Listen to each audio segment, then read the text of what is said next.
L'impala. Présente dans de nombreux pays du continent, notamment en Afrique de l'Est et en Afrique australe, l'impala est parfaitement adapté à la vie dans ces environnements variés et souvent hostiles. C'est une gracieuse antilope, au pelage roux et aux cornes en forme de lyre, c'est l'une des espèces emblématiques des vastes plaines africaines. L'impala est une créature sociale, qui se déplace en troupeaux comprenant généralement une cinquantaine d'individus, bien que des troupeaux plus importants puissent parfois être observés. Ces troupeaux sont généralement dirigés par un mâle dominant, qui veille sur la sécurité du groupe, et défend farouchement son territoire contre les intrus.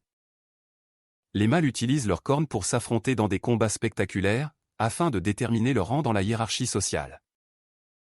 La végétation des plaines africaines constitue la principale source de nourriture pour l'impala.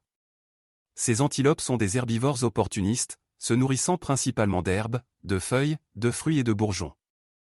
Grâce à leur estomac complexe, elles sont capables de digérer efficacement une grande variété de plantes, et de s'adapter aux variations saisonnières de leur régime alimentaire.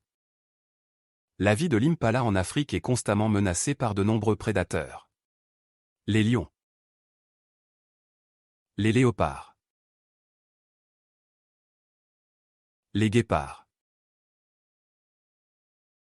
Et les hyènes sont parmi ses principaux prédateurs. Pour échapper à leurs attaques, ces antilopes développent des stratégies de survie basées sur leur agilité et leur vitesse.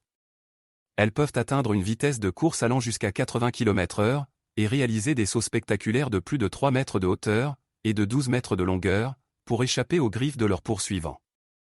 Les mâles sont matures à 1 an, tandis que les femelles le sont autour de 18 mois. La saison des amours s'étend de mars à mai, mais à l'est de l'Afrique centrale, la reproduction est possible toute l'année. La femelle porte pendant environ 6 mois. La naissance d'un petit impala est un moment de joie et de vulnérabilité. La mère veille attentivement sur son nouveau-né, l'aidant à se mettre sur ses pattes chancelantes, et à prendre ses premiers pas maladroits. Dans les premières semaines de sa vie, le jeune impala apprend rapidement les règles de survie de la savane, observant attentivement sa mère et les autres membres du troupeau.